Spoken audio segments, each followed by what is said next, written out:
Welcome to Market Pulse by SE Securities and Daily FT. As usual, our effort is to bring you the expert insight for you to have a better pulse about the equity markets of Sri Lanka. And today, we are going to talk about the most recent and the largest development project of the Sri Lanka, which is none other than the port city. To talk about the port city, we have with us Mr. Tulsi Aluvihare, the Deputy Managing Director of Czech Port City Colombo Private Limited. Tulsi, welcome to Market Pulse. Thank you. Hi, Dinisha. Thank you for having me. To start off, Tulsi, the Colombo Port City, the largest ongoing development project at the moment. In simple terms, what exactly Port City is and what is the end result would look like? See, Port City is the first foreign currency designated special economic zone dedicated for export of services. As you know, if you look at the Sri Lankan economic demography, it is 60%, close to 60% is services. And being an island nation, we need to really promote export of services, and we have been trying to diversify our export basket and the market for some time, and I think Port City will give that impetus that is required for us to kind of achieve that. The real estate development is only to augment that proposition. What the objective of Port City is to really create a vibrant business district in Colombo to appeal especially to South Asia. Okay, and what is the involvement of Czech Port City, Czech Colombo, and what is your role in this whole thing? Yeah, so Czech Port City Colombo is the special purpose vehicle, which is a 100% owned subsidiary of China Harbour Engineering Company, who is a promoter investor of Port City. Contrary to many views, Port City is a 100% foreign direct investment. There is no loan from the government of China, so it's a 100% foreign direct investment. To date, the Czech Port City, the project company, we have invested $1.3 billion to reclaim land, and we are in the process of completing all the internal utility and infrastructure works. So that is the investment that we have made to date as the project company. So the infrastructure is completely done by Czech Absolutely. The land reclamation, all infrastructure, and we have created 74 marketable land plots. Now the biggest challenge is obviously we need to attract investment to those land lots. Yes. So this infrastructure, how long will it take, Tulsi, for it to complete? Where do we stand at the moment? We've completed reclamation of 269 hectares, about 2.7 square kilometer city in 2019. Since then, we have been working on all the infrastructure work. That includes the utilities, the common park area, the beach, roads, all of that we will complete before end of this year. Majority will be completed by the third quarter this year. Electricity and water? All of that. All of that. So we will have all utility connections periphery to each of the plots. So it's really a plug and play. So any potential investor, developer who wishes to invest in Port City, all that would be in place, including all the planning approvals. Right. And does that mean Czech owns Port City? Who really owns it? Yeah, so good question. Once the reclamation was completed, the 269 hectares of land was vested with the Urban Development Authority. And subsequent to that, as a result of the enactment of the Port City Colombo Economic Commission Act, the law, in 2021, the land was vested on behalf of the government with the commission. So the 269 hectares of land belongs to the government of Sri Lanka. There is no ownership by CHEC, but in return for us to recover the investment that we have made, I said we have made about 1.3 billion investment to date, we have been given rights to certain portion to be exact, about 116 hectares, 43% for us to monetize.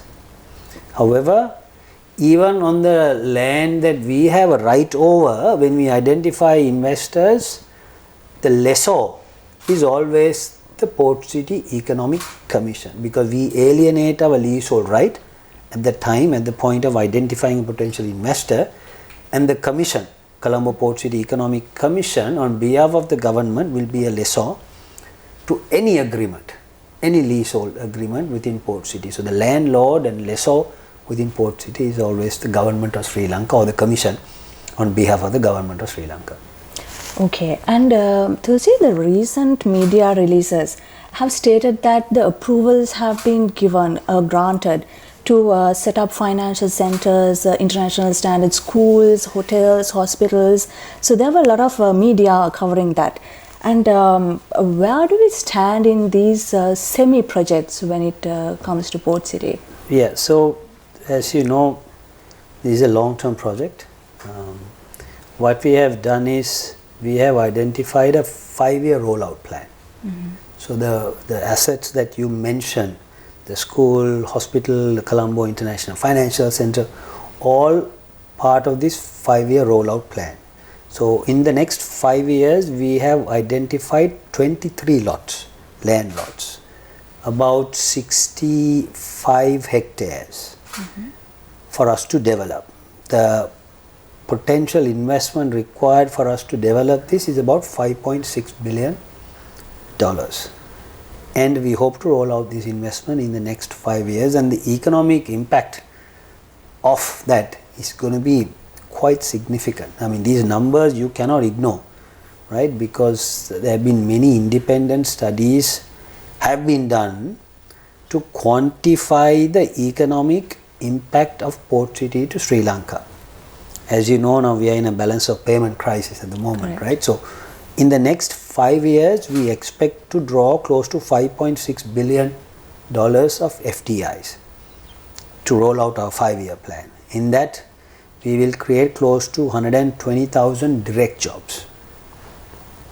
More importantly, once it is operational, the balance of payment impact is close to $1.6 billion. So the net inflow of foreign currency is close to $1.8 billion. I mean, these numbers you cannot ignore. And once Port City is completed, the balance of payment impact is close to $6 billion. Currently, we draw, before the pandemic, I think our tourism inflow was close to 4.6 or $8 billion, less than 5 billion. So Port City can really have a huge or significant impact on the economic recovery of Sri Lanka. So you're looking at 5 years time horizon for these initial projects to roll out? That's right. In the next 5 years, we hope to roll out all of these projects. I mean, look, it's definitely a challenging task, I am not saying, because the global economy is not doing that great, right? It's a depressing environment. However, Asia or Asia Pacific is poised to growth, especially India. India is going to have a significant growth in the next decade, and we hope, as being the closest neighbor, and we should be able to really ride that wave of the Indian growth. And yes, it's no doubt ambitious, but we are confident that if we are able to competitively position Sri Lanka to attract capital, foreign capital, I think we should be able to realize these plans. Because see, the issue is, country is going through a fiscal consolidation. Typically, growth suffers. So the government sector doesn't have any fiscal space for investment. Private sector locally is also struggling. So I sincerely believe the only way for us to come out of this, or the economic recovery path, is to attract foreign capital. That includes foreign direct investment, because even for us to promote exports, which we are doing well, or diversify export baskets, we need foreign capital to come into the country.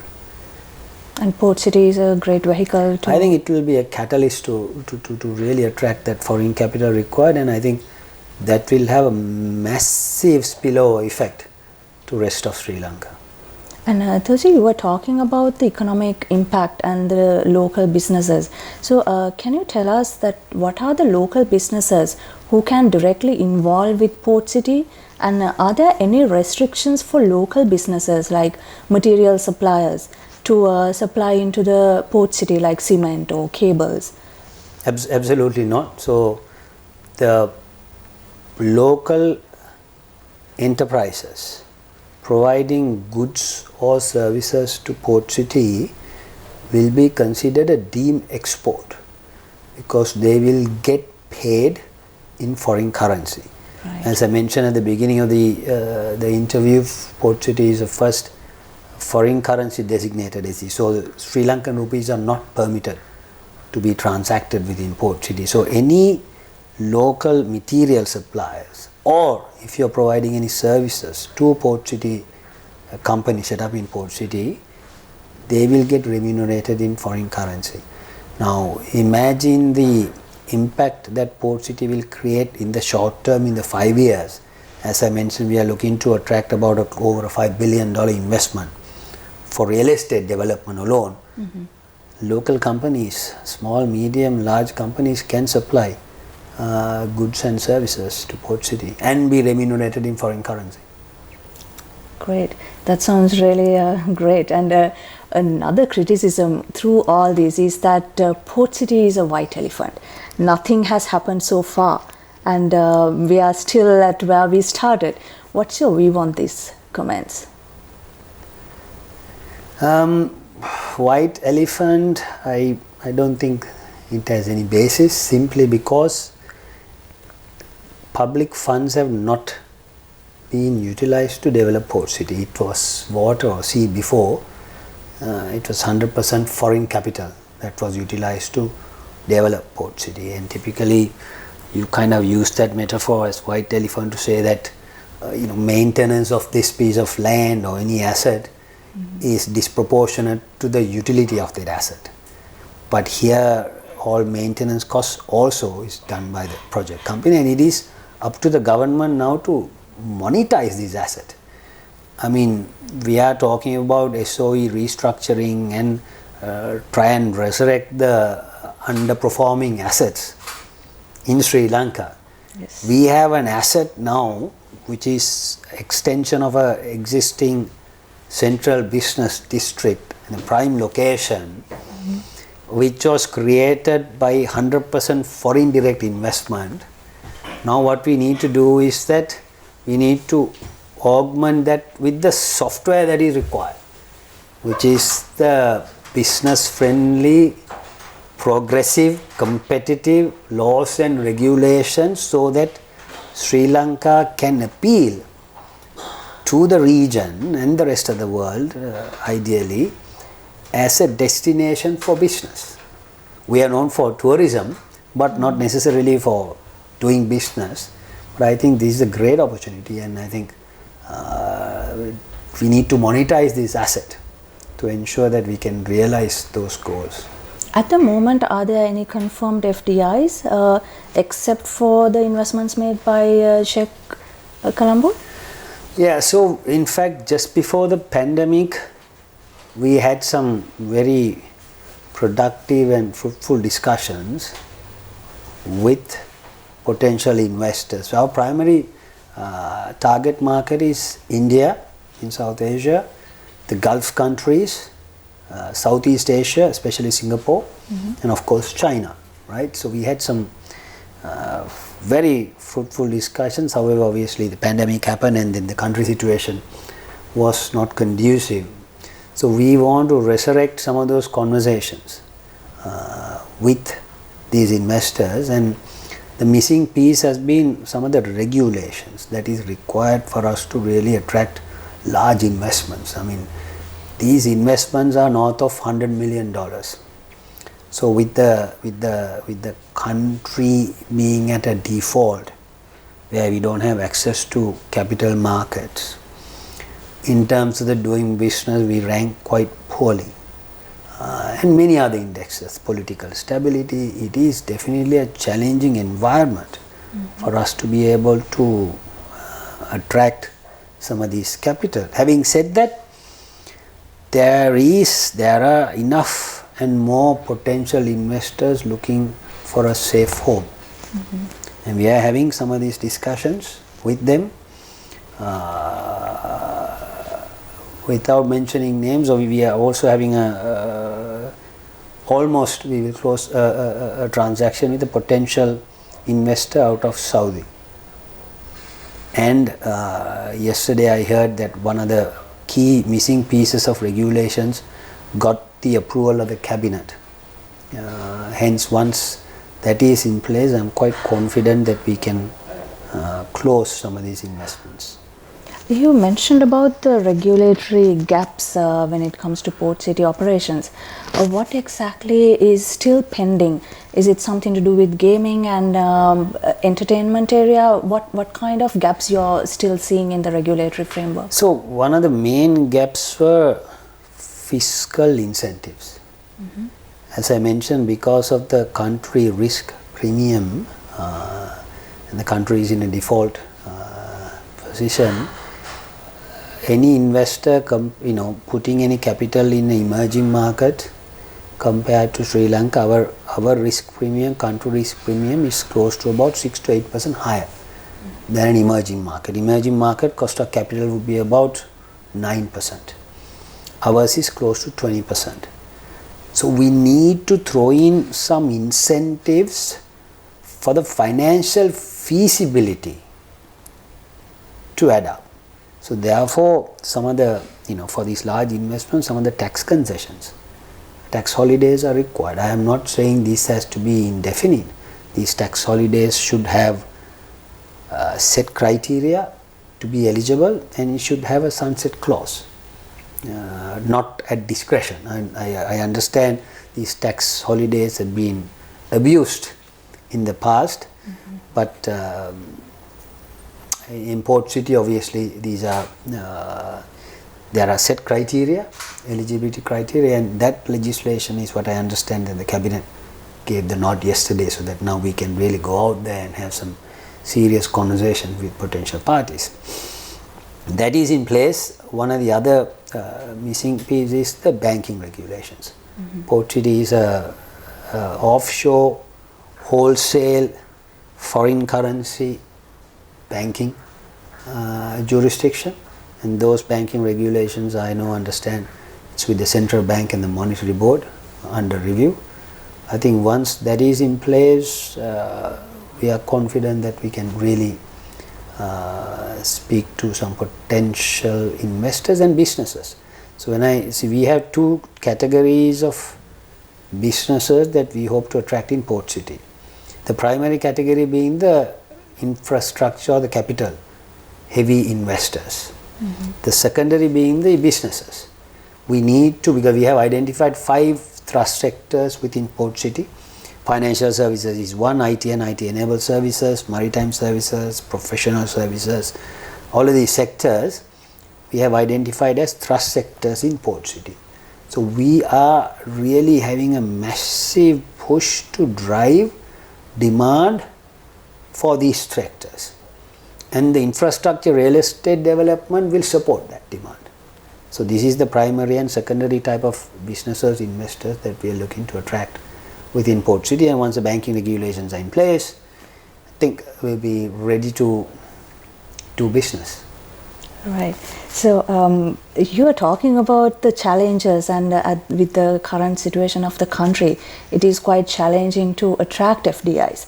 But how do you overcome these challenges? What are your strategies to really sell this? What is your selling proposition? Yeah, so if you're trying to think what we are trying to solve within Port City is a few, right? One is doing business. We rank quite poorly in doing business. With the enactment of the Port City Special Economic Zone law, there is the single window investment facilitator being the commission, as the single agency will approve all your requirements in terms of setting up a business, in terms of if you're a developer, getting construction permits, including visas, all of that will be done through a single window, which is the commission. So that's one doing business issue that we hope to address. Obviously, there are massive countrywide reforms will take time, and we have been embarking on this journey for some time to reform our doing business indicators. Actually, now it's called Business Enabling Environment, BEE, the doing business indicator or doing business that was discontinued by World Bank, I think a year ago or 2 years ago. That's one. Second is currency risk. Now, if you look at our currency historically in the last 10 years, we have managed to systematically depreciate it, right? So many investors, it's a huge challenge for any investment, especially in real estate or infrastructure development, where they infuse foreign currency, but by the time they want to take their return, your return is depleted because of a rupee depreciation. Port City is a foreign currency designated SEC, so which means you can invest in any designated foreign currency, you can transact in those designated foreign currency, and you can repatriate capital. So you're eliminating the currency risk. Absolutely, you eliminate the currency risk. Third is foreign exchange rules. As you know, we have massive, because the convertibility issue, rupee is not easily convertible, there is foreign exchange risk that is prevalent when you're doing business in Port City, meaning repatriation. There are at the moment very restrictive convertibility rules, all of that.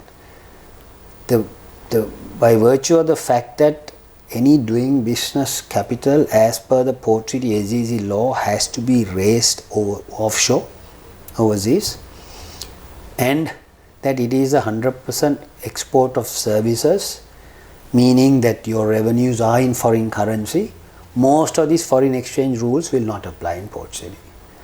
Therefore, you can freely transact in foreign currency without much hassle. Where you want to really promote regional headquarters, like what Singapore had done, to come and set up in Port City. And we are a non-aligned country in South Asia, and I think there is a huge proposition there if you kind of position Colombo, Port City. So that's another area that we hope within Port City we should be able to address. So with all of these FDIs for our recovery, right? I mean, end of the day, we are talking about debt sustainability. For us to, as a country, to be able to address that issue, country must grow. And by attracting the FDI that we envisage within Port City, and because it's a 100% export zone, the massive balance of payment impact that it will have, we believe that that will really provide the growth or the catalyst, it will be a catalyst to grow the economy during these depressing times. From the foreign investors' point of view, why would they come to Port City? Why would they choose Port City above maybe Dubai or Singapore? What are the things that we can offer them? Yeah, so obviously the location, which we have failed to take advantage of. So far, nothing So at all. far, because if you look at the 40 years of our FDI compared to our regional peers, we have managed to pathetically attract less than $20 billion in FDI. So obviously we haven't really taken advantage of situation.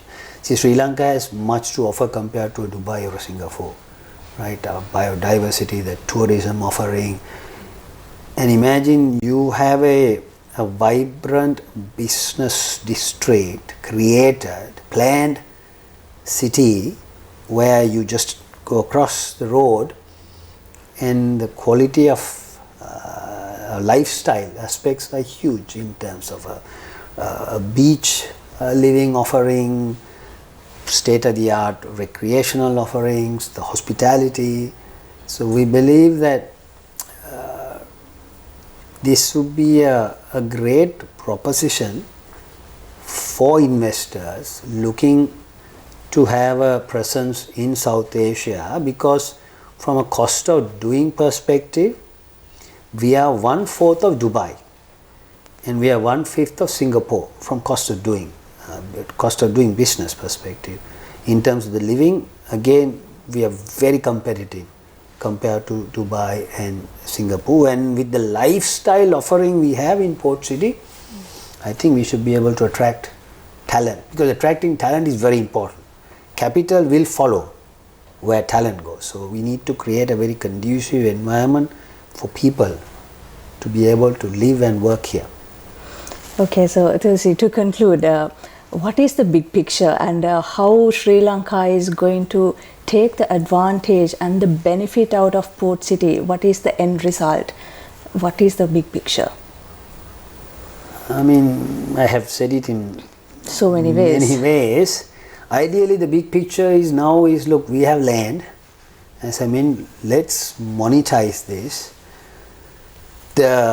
We need to align with the vision, a long-term vision of the country as well, which is we are looking for new markets. We cannot cater to a 22 million population. We don't have the demographic dividends like India or China. So we need to look at new markets. That means exports of goods and services. And I think Port City will really complement that long-term growth prospects that Sri Lanka has. When I look out the window from this location, I can see the view of the Port City, and that gives the hope where we are heading. And I think that's quite a beautiful thing to look at and long for in the future. And thank you very much, Tulsi, for accepting our invitation despite your busy schedule and sharing your insights with us. It has been very helpful. Thank you so much for that. And thank you for watching Market Pulse, and we will be back soon with another exciting episode.